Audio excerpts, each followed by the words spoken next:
tema es Fundamentos y Principios de la Educación Psicomotriz. Para lograr definir motricidad es importante que tomemos en consideración diversos factores que tienen que ver con los ámbitos de las acciones motrices y que sin duda forman parte de su esencia.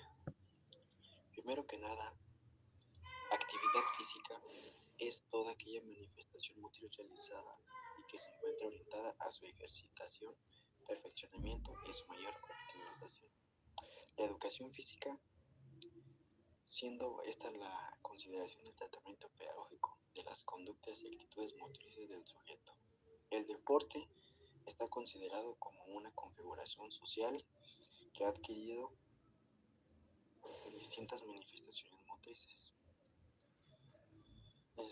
Bajo las premisas anteriores, entonces podemos brindar un concepto de motricidad mejor, más específico y particular, que sería toda aquella expresión o manifestación de carácter corporal motriz en el ser humano y que está relacionado íntimamente con los aspectos. Otra definición que es cinesímicos es esta estructura a la motricidad a partir del cinema, es decir, es un modelo que se utiliza para identificar las actividades motrices que se destacan a través de la observación. Otra definición sería cognoscitivos, que se entiende como la motricidad que está abierta a todo tipo de conocimiento y aprendizaje. Y lo simbólico, que tiene que ver con la presentación y expresión corporal del sujeto mediante sus acciones motrices. El objetivo de la motricidad se resume en lograr potencializar cada una de las estructuras u organismos funcionales, así como el sistema psicomotriz, lo cual ayuda al sujeto a poder resolver problemas de índole adaptativo del desarrollo de su personalidad y la ejecución en sus diversos comportamientos.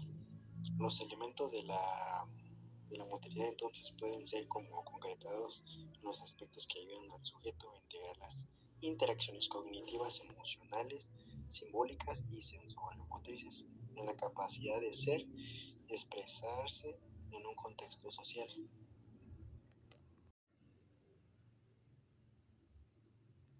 Antecedentes históricos de la psicomotricidad.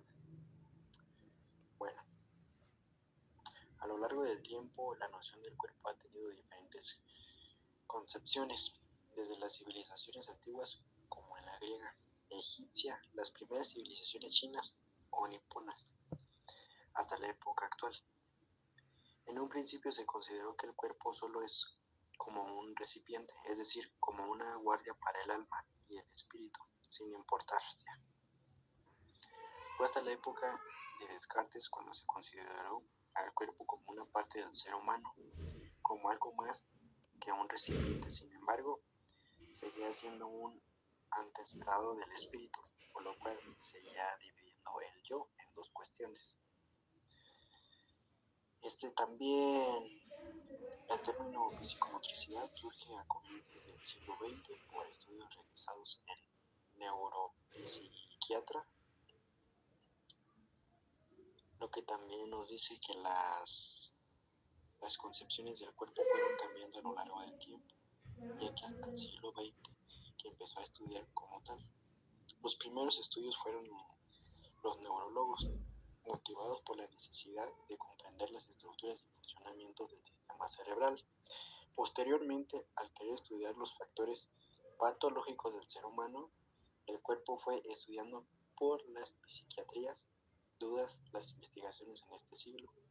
Se dotó al cuerpo de una concepción superior al ser estudiado o analizado cuando se sufren modificaciones o problemas en los funcionamientos derivados de lesiones cerebrales. Dados estos estudios que se realizan en el cuerpo a principios del siglo XX en el ámbito patológico por parte del francés Ernest Dupré, se introdujo el término psicomotricidad, ya que este psiquiatra y psicólogo estaba enfocado en el estudio de los problemas y debilidades motoras de las personas que padecían alguna enfermedad mental. Fue gracias a lo anterior y durante estos estudios realizados a lo largo de varios años, que en 1925 Dupré da primer acercamiento al término psicomotricidad. Esta primera idea estaba íntimamente ligada a la concepción de que se tenía debilidad mental y era posiblemente componer o mejorar esta situación en el sujeto, al establecer una línea adecuada de relación entre movimiento y mente.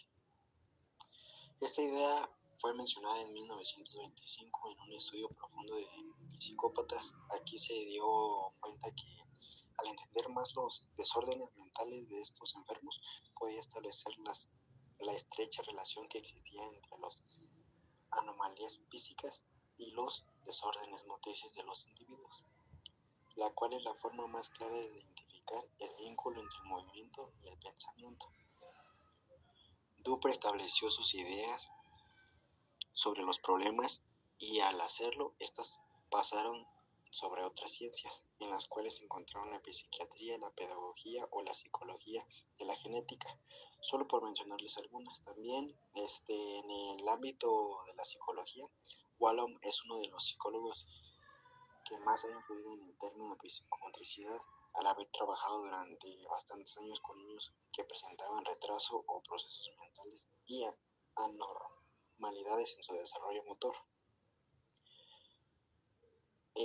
Actualmente se tienen diversas concepciones del término psicomotricidad. Dada la historia de este concepto, su esencia y su estructura están en parte formados por los aspectos que se han destacado en las reuniones del Fórum Europeo de Psicomotricidad, el cual nace en el año 1995 en Alemania y a donde asisten representantes de la Unión Europea, con final de conocer más al respecto, ya que se han realizado algunas reuniones en la universidad, pues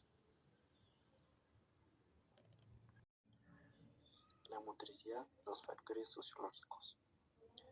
Da Fonseca en 1988, utilizando las teorías de Wallum y Piaget, entre otros, define dos aspectos de suma importancia: la ontogénesis y psiconeurológica y psicomotora, señalándolas como un contraste dialéctico en la traducción de varias metamorfosis que van en evolución desde sus aspectos más primitivos y sencillos hasta el resultado de procesos cognitivos motores más complejos. Esta evolución se presenta en la siguiente forma: representaciones, que son los movimientos reflejos; representaciones, ámbitos motores; y representaciones, adquisiciones motoras voluntarias o praxias. La anatomía es esta ciencia que estudia la estructura del cuerpo en su totalidad, dividiéndolo y segmentándolo de forma coherente para lograr un adecuado conocimiento sobre la composición corporal, brindando dicha información a la motricidad para que pueda establecer la relación existente entre el cuerpo como organismo y el movimiento. Morfología aporta información sobre la forma del cuerpo humano y las modificaciones que éste sufre a lo largo del tiempo y conforme a las circunstancias que enfrenta. La biomecánica, esta ciencia utiliza las explicaciones del origen del movimiento de la física que aterriza esas leyes y postulados del cuerpo humano, utilizando para ello los aspectos anatómicos, morfológicos y biomecánicos como base insustituible y que se encuentran en esta estrecha relación con la estructura y relación del cuerpo humano. La fisiología aporta información relevante sobre los procesos fisioquímicos que intervienen en la realización de los movimientos, así como el estudio de los sistemas y órganos. También al abordar cualquier clase del estudio referente a la motricidad, es indispensable que se recurra a analizar los componentes que integran el funcionamiento orgánico del ser humano.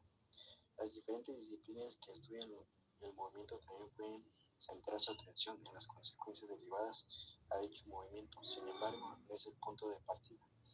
Todo tiene un origen a nivel biológico y es precisamente esta perspectiva biológica a la que brinda información certera y real de lo que es el movimiento y su origen. Asimismo, Las denominaciones o interpretaciones de motricidad dan explicaciones a la gama de posibilidades ofrecidas por el movimiento, justo el punto donde cada ser humano en persona se representa uno diferente.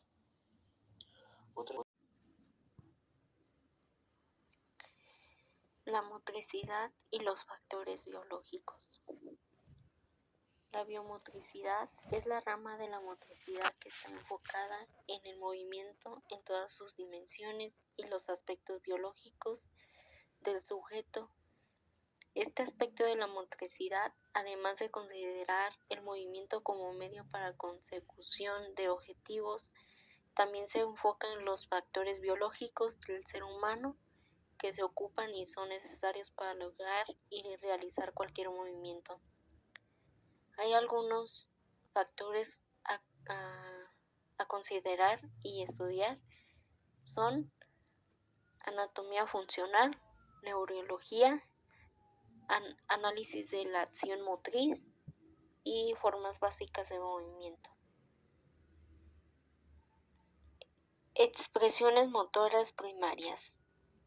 Pick y Bayer, para estos autores, el esquema corporal es la organización de las sensaciones corporales en relación con los datos proporcionados por el mundo y tiene dos corrientes significativas, la orientada hacia sí mismo y la que mediante la actividad cinética se origina hacia el mundo exterior. Rijal representa que tenemos de nuestro cuerpo en estado dinámico o estático y que nos permite adaptarnos en el mundo exterior, ya que también existen problemas o deficiencias dentro del esquema corporal y las niñas y niños que pueden llegar a presentar estas carencias lo demuestran de la siguiente forma. Está la percepción, que quiere decir que el cuerpo de la persona es la referencia de la percepción. El plano motor, existe una coordinación y equilibrio con grandes problemas de estructuración, por lo que se representa una marcada torpeza motriz y una falta de disponibilidad motriz del cuerpo del sujeto a ciertas actividades o patrones básicos. Relaciones y carácter.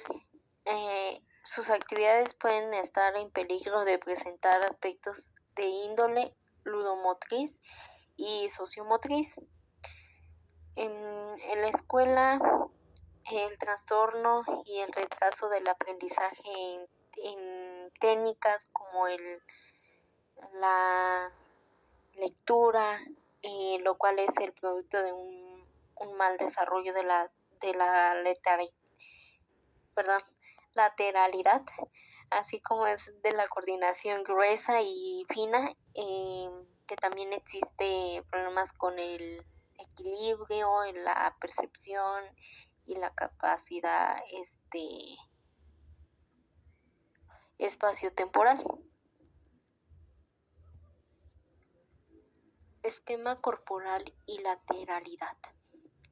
El esquema corporal no es algo con lo que la persona nazca, sino que se trabaja y se va desarrollando a lo largo del tiempo, por medio de las múltiples experiencias motrices que vive el sujeto día a día con el uso de las informaciones sensoriales y perspectivas interoceptivas y la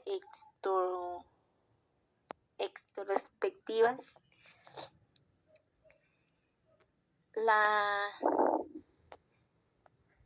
lateralidad es la predominancia que existe en cada una de las partes del cuerpo simétricamente, mano, pie, ojo, etc. Dada la supremacia de un hemisferio cerebral sobre el otro, se produce en el sujeto una preponderancia en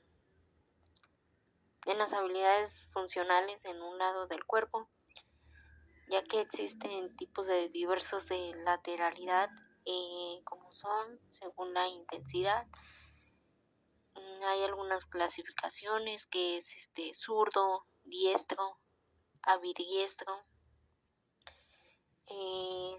según los gestos que emplea en los aprendizajes instrumentales. Su clasificación es la utilización, inclinación, según la naturaleza de su elección, la natural, patológica. Aquí se presenta cuando existe una lección que no deja opción de elección a los mecanismos encargados de hacerlo. También el predominio, que es mano, pie, ojo, oído. Para esta existen las clasificaciones, que es homogéneo, ambidiestro y